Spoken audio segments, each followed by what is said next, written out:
बातें रखना चाहता हूँ। साथियों, अभी जो सुरनागढ़ माइंस की बात चालू है, टाइगर कॉरिडोर की बात चालू है, हाथी प्रोजेक्ट वाली बात चालू है, हमारे निस्तार के राइट्स इन लोगों ने खत्म कर दिए। साथियों, आरक्षण का इशू तो है, आरक्षण का इशू तो है।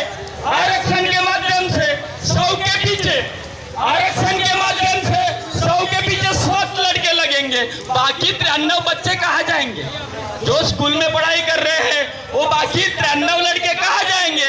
उनके जो जल, जमीन और जंगल के ऊपर के अधिकार है, ये पूरी बातें करते वक्त सरकार ने हमारे साथ झूठा आश्वासन देकर और झूठी झूठी बातें बनाकर ये सब पिक्चर बनाए हैं। साथियों, जब निस्तार की बात करते हैं, हम इस देश में जल, जमीन, जंगल के अधिकारों की और निस्तार की, उसका नाम था निस्तार कानून। जो भी जल, जंगल और जमीन है, उस जल, जंगल और जमीन पे आदिवासियों का अधिकार होना चाहिए। 1961 निस्तार राइट, निस्तार कानून को 1980 में इन लोगों ने खत्म कर डाले।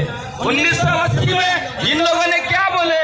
पर्यावरण का ह्रास होता है, इन्वायरमेंट का नुकसान होता है करके वहां पे वन संरक्षण अधिनियम लाके निस्तार कानून जो था, जिसके तहत जंगल में जाने का, लकड़ियां लाने का, अपना एनडीएफपी बेच के उधर निर्वाह करने का पूरे सारे के सारे अधिकार हमारे थे, वो वन संरक्षण के नाम पे 1980 में इन लोगों ने हमारे खत्म कर दिए।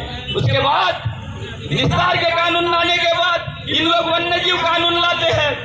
वन्यजीव कानून को भी, वन्यजीव कानून क्या बोलता है? इस देश में जो जंगल है और जो जानवर है उनका संरक्षण होना चाहिए। वन्यजीव कानून बोलता है कि इस देश में जो जंगल है और जानवर है उनका संरक्षण होना चाहिए। हम भी कहा बोल रहे, हम भी तो बोल रहे जंगली जानवरों का संरक्षण होना है। हम भी तो बोल रहे बाघों को हम हमारा भगवान मानते। जिस एरिया में आदिवासी रहते उस एरिया में सबसे ज्यादा जंगल है, हम तो बोल रहे हैं वो बात। वही वन्यजीव कानून में कलम 65 ऐसी बोलती, वहां पे रहने वाले आदिवासी का भी संरक्षण होना चाहिए। लेकिन यहाँ पे उस जमाने में 1972 में जो अभयारण्य बनाए गए, उन्हीं बिलों को 2022 में टाइगर कॉरिडोर में तब्दील करके पूरे भारत भर के आदिवासी जहाँ रहते हैं वहां पे 4 कॉरिडोर बना के 52 या 53 टाइगर रिजर्व बनाने की बात करते हैं। हम जहाँ पे बैठे हैं वो सेंट्रल इंडिया का बेल्ट है। बैयर मलचखंड से लेके नागजीरा, नवीन नागजीरा, इधर गोरखी, उधर तेलंगाना तक ताडोबा को जोड़ दिए, ये भोर प्रोजेक्ट को जोड़ दिए, पेच प्रोजेक्ट को जोड़ दिए, राजनांदगांव के प्रोजेक्ट को जोड़ दिए। साथ ही साथ के जो 53 से 54 पास रानी दुर्गावती अभयारण्य को भी इन्होंने टाइगर रिजर्व घोषित कर लिए। पूरे भारत भर में जितनी भी आदिवासी की आबादी है और आदिवासी के अंदर में आने वाले जमीन है उनको टाइगर का नाम दे रहे, टाइगर रिजर्व का नाम दे रहे। साथियों, मैं पूछता हूँ टाइगर कहाँ पे? जहाँ ट्राइबल है वहीं पे टाइगर है। अभी जहाँ ट्राइबल है वहीं पे टाइगर है। आदिवासी को भगा के आप कहाँ तुम टाइगर संभाल पाओगे? और टाइगर से तो आदिवासी नहीं डरा साथियों।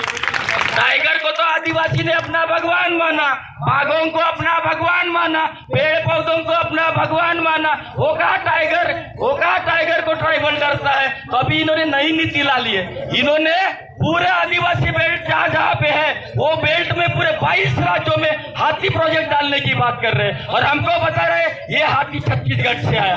साथियों, मैं आपसे पूछता हूँ हाथी कहाँ छत्तीसगढ़ में रहता था? हाथी तो केरला में था, हाथी तो कर्नाटक में था। केरला और कर्नाटक के माध्यम से हाथी यहाँ कैसे आएगा? इनका बहुत बड़ा षड्यंत्र है। तो सुरगुजा जो राज्य है, सुरगुजा से बस्तर, बस्तर से धमतरी, धमतरी से बालोद, बालोद से राजनांदगांव, राजनांदगांव से महाराष्ट्र में एंट्री होती है गढ़चिरौली और गोंदिया। दोनों जिलों में हाथी डालने की बात करते हैं। मैं सादा सवाल करता हूँ, हाथी ऐसा डोंगरे के ऊपर पाँव नहीं उठाता।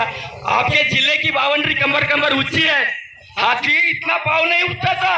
मैं शासन को पूछना चाहता हूँ, आपके जिले की बाउंड्री कमर भर है, मांडी भर है, आपकी स्टेट बाउंड्री इतनी बड़ी है और हाथी को रिटर्न भगाने के लिए नालियां बना के वहां गड्ढे खोदना पड़ता है, नालियां बनाने पड़ती है। मांडी भर इतना कमर भर आपकी नाली बन गई तो आपकी हाइट तो वहां के पार की हाइट तो इतनी बन गई, हाथी तो रिटर्न हो जाएंगे ना। आपने क्या किए, जहां से हाथी को आना है उनके पीछे 250 लोग रखे हैं। इन लोगों ने कितने लोग रखे हैं? पश्चिम बंगाल से बुला के 250 लोग रखे हैं। उनको यहाँ इस्टेब्लिश करने के लिए रखे हैं या भगाने के लिए रखे हैं? यानी हाथियों को यहाँ पे रखने के लिए जानबूझकर 2.5 साल से 250 लोग हाथियों के पीछे सिंधुदुर्ग और महाराष्ट्र में नवेगांव बांध में पूरा 4 किलोमीटर एरिया में हाथी का प्रोजेक्ट बनाने का शासन का मानस है और ये आदिवासी अधिकारों से विरोध में है। साथ ही साथ इन्होंने सुरजागढ़ तो तबाह कर ही दिए, सुरजागढ़ के बाद चेंडेपार का माइनिंग कर रहे। इधर गुजरात में जाओ, गुजरात के आदिवासियों की वही हालत है। स्टेचू ऑफ यूनिटी में पूरे 15 गांव में वहां पे बर्बाद कर दिए। इधर आप मध्य प्रदेश में जाओगे तो 740 गांव वेटिंग पे है, गढ़चिरौली के 150 गांव वेटिंग पे है, गोंदिया जिले के 110 गांव वेटिंग पे। चारों तरफ से आदिवासी को घेर चुके, एक तरफ से टाइगर रिजर्व, दूसरी तरफ से हाथी प्रोजेक्ट, तीसरी तरफ से माइनिंग, यानी आदिवासी को चारों तरफ से इन्होंने फंसा के रखे। और कानून क्या बोलता है? जहाँ पे पेशा एरिया है, विशेषज्ञ जोन है, कानून बोलता है जहाँ पे पेशा एरिया है, भूरिया आयोग की भी रिपोर्ट है, जो पेशा के बारे में भूरिया आयोग है उसकी भी रिपोर्ट है। जहाँ पे पेशा एरिया है वहां पे गवर्नमेंट जो भी कुछ आवंटन करेगा उसके संदर्भ में वहां के ग्राम सभा की सम्मति लेना बहुत ही जरूरी है। कोई ग्राम सभा की सम्मति नहीं लेते हुए खुलेआम इन्होंने टाइगर रिजर्व बना लिए, हाथी प्रोजेक्ट बना लिए, उनसे काम नहीं चला तो ये वहां पे माइनिंग का गणित कर रहे हैं। यानी इनको आदिवासी के जमीनों को, आदिवासी के जमीनों के ऊपर टाइगर रिजर्व, हाथी रिजर्व के नाम से जमीन हथलाना चाहते हैं और वहां पे ऑक्सीजन पार्क बनाना चाहते हैं। साथियों, इस बात को समझना पड़ेगा। ये आंदोलन, ये मोर्चा नहीं है, ये आंदोलन है, ये हमारी मूवमेंट है। इस मूवमेंट को घर घर तक पहुंचाना पड़ेगा और आदिवासी के बच्चों को समझाना पड़ेगा, पूरे समाज को समझाना पड़ेगा। पहले तो हमारे सपोर्ट पे कानून थे, संदर्भ में ये मूवमेंट के माध्यम से हमारे दादा सती दादा पेंदाम जी की और बिरसा ब्रिगेड के टीम के माध्यम से माननीय सुप्रीम कोर्ट तक हम लोग पहुंचे हैं। ये 2023 में इन्होंने षड्यंत्रकारी कानून लाया। हम तो फॉरेस्ट को भी अपने साथी मानते हैं, हम तो पुलिस को भी अपने साथी मानते हैं, क्योंकि पुलिस डिपार्टमेंट में भी सबसे ज्यादा हमारे लोग हैं, फॉरेस्ट डिपार्टमेंट में भी हमारे लोग सबसे ज्यादा है। हम उस कानून के विरोध में सुप्रीम कोर्ट में गए हैं, क्योंकि फॉरेस्ट में फॉरेस्ट गार्ड की भी भर्ती नहीं होने वाली है। वो जमीन को, वो जंगल को 2023 के कानून के माध्यम से अंबानी और अदानी को दे चुके हैं और आप लोगों ने ये नहीं पढ़ना चाहिए करके गवर्नमेंट के आश्रम स्कूल बंद कर रही है, गवर्नमेंट आश्रम शाला बंद कर रही। 62,000 ग्रामीण भागों के जिला परिषद स्कूल गवर्नमेंट ने बंद करने का